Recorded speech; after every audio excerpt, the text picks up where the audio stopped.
The world dissolved not in darkness, but in brilliance. When the mirror's surface folded inward, Elara expected to fall. Instead, she drifted, weightless, through rivers of gold that hummed with soundless music. Every thread of light around her pulsed like a heartbeat she somehow remembered. The forest, the elder, the earth beneath her feet, gone. Only radiance remained, infinite and alive. A thought, not hers, moved through the glow. You have entered the memory of creation. Her chest rose and fell too quickly. She tried to speak, but her voice was taken by the light, dissolved into vibration. And then she heard it. Not with her ears, but within her blood. A symphony of frequencies, intertwining, weaving patterns that felt familiar, yet vast beyond thought. She realized she was standing inside something colossal, a living geometry that stretched through eternity. Lines of gold intersected in crystalline lattices, each point a sun, each beam a pathway of consciousness. It was not a sky. It was the lattice of light. From the distance, or from within, a presence approached. It did not walk. It resonated, every step a tone that shimmered through her bones. Elara turned, and before her stood a being woven entirely of harmonic light.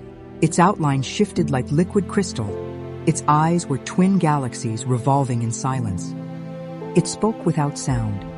Do not fear the absence of ground. Here sound is soil and awareness is gravity. Elara's heart trembled. Who are you? I am the Elder of Resonance. I maintain the music between worlds. The being's voice vibrated through her sternum, gentle yet absolute. You have crossed the threshold. The mirror was a gate. The gate is memory. You stand where all timelines sing together. Elara looked around her. Every thread of the lattice throbbed with light. Far below, if below even existed, she glimpsed whole worlds suspended like seeds inside orbs of color. Blue, green, crimson, silver. Each world flickered with emotion. She could feel them. Joy, grief, birth, extinction. Millions of stories breathing at once. What is this place? She whispered. The connective tissue of existence, the elder replied. Every soul that has ever lived, every thought ever born, moves through these strands. The lattice remembers what creation forgets. A single filament near her hand began to glow brighter.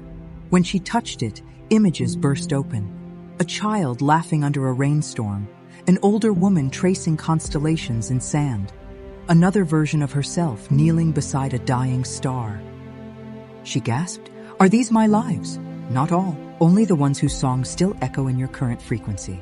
You are remembering the fragments that volunteered to return. Return to what? To completion. The elder lifted its hand. Dozens of golden threads rose and circled her, forming symbols that shifted faster than thought. Every incarnation is a note in a larger chord. When one life remembers, it vibrates through all the others. That is the beginning of healing, not the fixing of the broken, but the tuning of the forgotten. Elara felt tears burn her eyes. Though tears were impossible here, she saw lifetimes of love and loss, of creating and destroying, all folding into the same note of compassion. I thought awakening was about escape, she said softly. The elder's light flickered in what felt like a smile. Awakening is not leaving the illusion. It is seeing the illusion as light in disguise. The lattice rippled and a corridor unfolded, walls of transparent tone, a pathway that led into infinity. Each step produced a chime. Each chime birthed an image. Faces, places, languages long vanished. The elder moved beside her.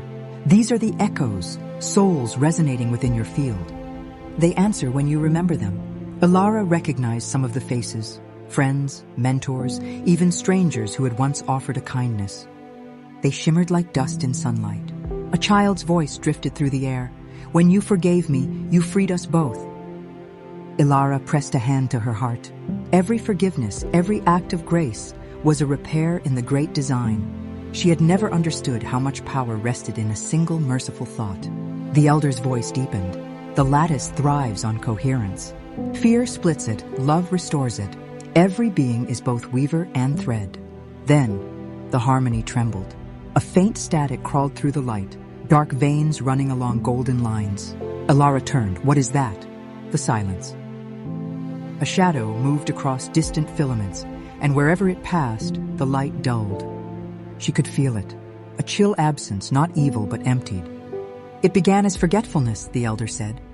Worlds that stopped listening to their own song. Civilizations that replaced harmony with noise. Elara watched one world flicker, its colors fading until nothing remained but gray. A vibration of grief tore through her. Can it be healed? Not yet. The fracture must first be witnessed. The elder extended a hand. Touch the discord. Do not resist it. Her palm met a trembling filament where darkness seeped in. Instantly memories surged. Moments of her own despair, cruelty, fear. She tried to pull away, but the elder's voice anchored her. Do not flee from your shadow. It is only light turned inward, waiting to be remembered. She breathed into the pain. The darkness softened. Gold returned. A single tone rang out, clear, resonant, alive. The elder bowed its head. You have performed the first repair. They drifted onward until the lattice opened into a vast chamber, a sphere of floating runes that orbited a radiant core. This was the heart of resonance. Each rune sang a different pitch. Together they formed a cosmic choir. The elder gestured. All beings create sound, whether they speak or not. Thought is vibration, emotion is tone, action is rhythm. Together they form the music of reality. Elara listened. She could hear not only melodies of light, but also faint cracks, discordant notes clashing in distant realms. The lattice can withstand darkness, the elder continued, but it cannot withstand indifference. When beings forget that they are part of the song, the music unravels. Elara asked, then how do we remember? By listening. A sphere of soft light formed before her chest. This is your resonance field. It carries your unique tone. Every emotion you feel alters its pitch. She saw it shift. Fear made it tremble. Gratitude made it blaze. Each time you return to compassion, the entire lattice brightens. She whispered, that's simple? The highest truths are always simple. Only the mind demands complexity. Suddenly, hundreds of other lights appeared in the distance, souls traveling their own paths through the lattice. Some bright, some dim, all singing their frequency into the whole. Elara realized she could hear them. Millions of voices forming a single endless chord. She recognized some tones, her ancestors, friends, even those she had once considered enemies. Their frequencies intertwined, weaving a pattern that pulsed through her spine. The elder of resonance raised both hands. Listen closely. The chord expanded until it filled everything.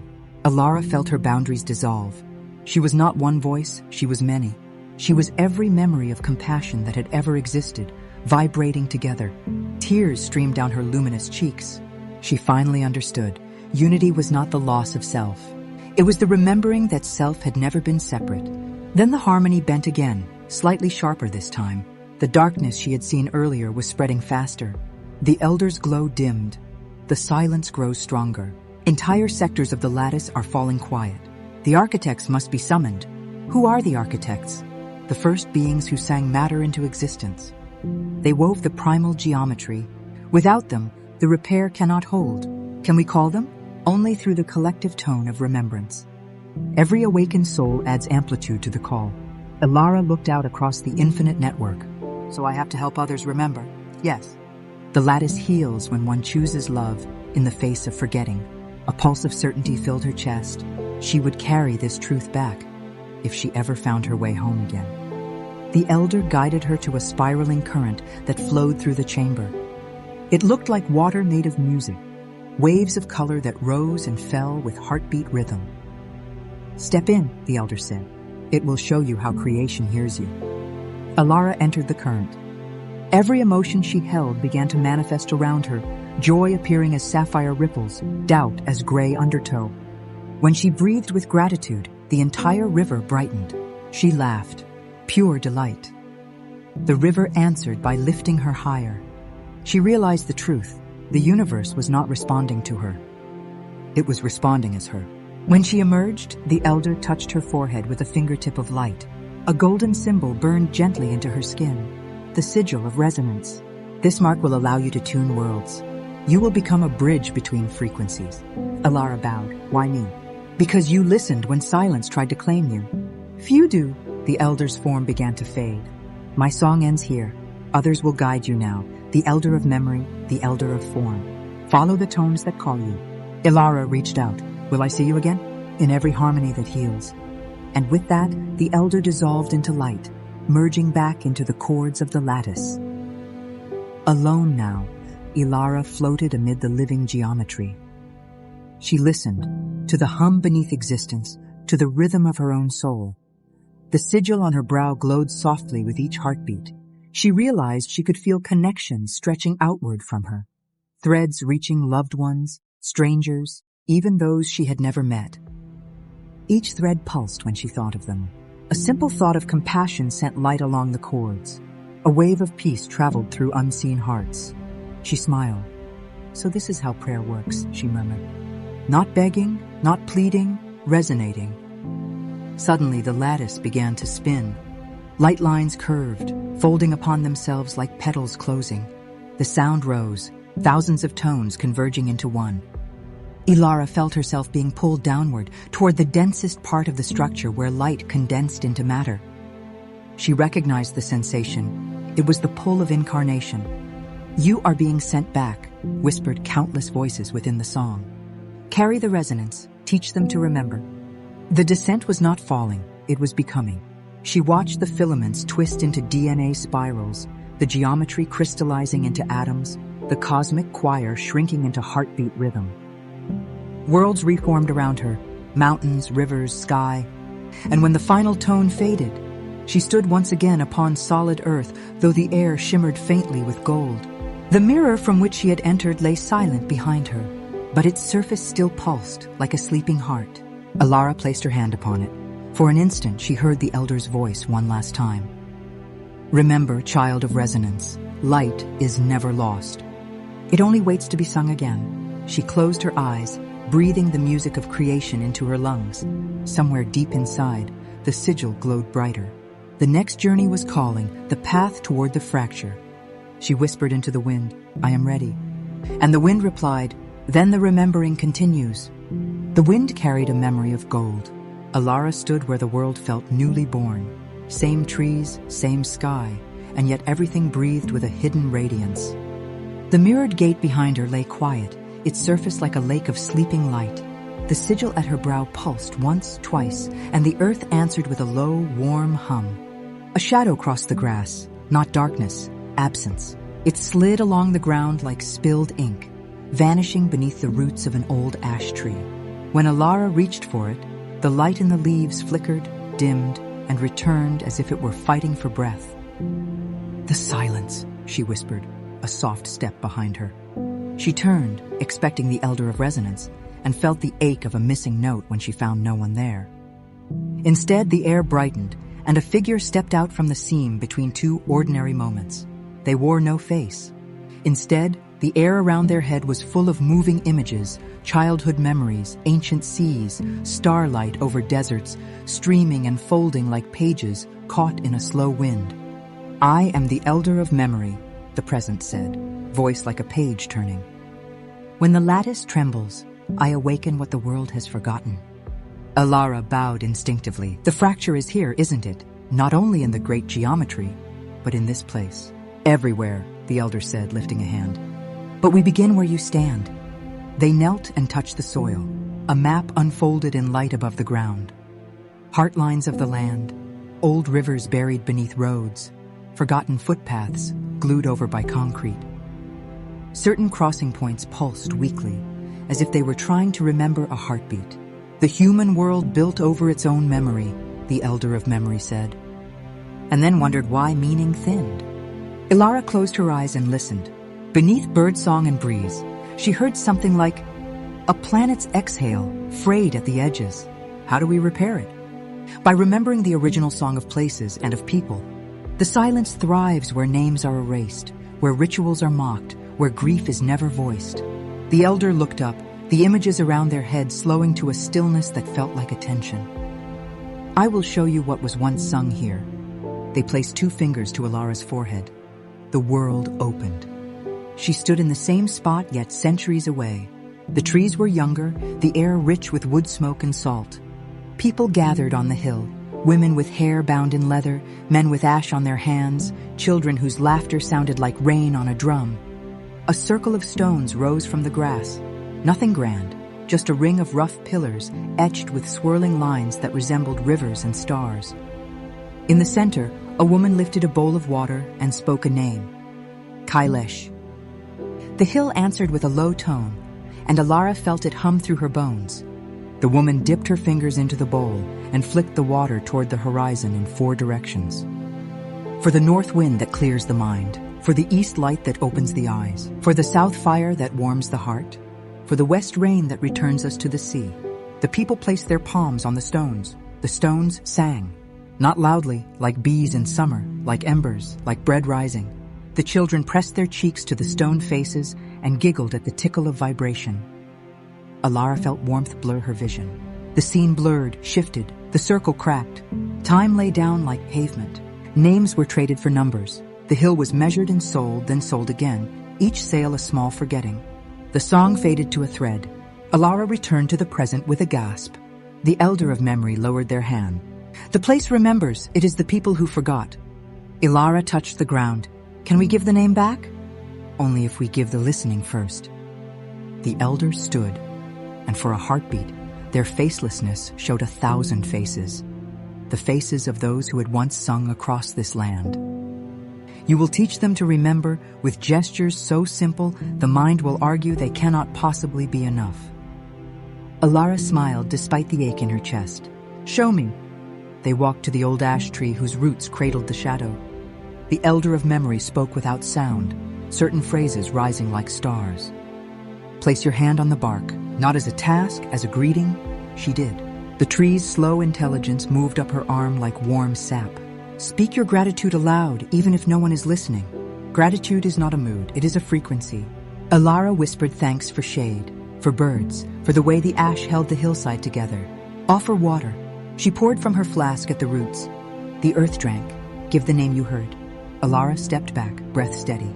Kailesh, she said to the hill, voice shaking. We remember. The shadow under the roots loosened, thinned into smoke. The air brightened.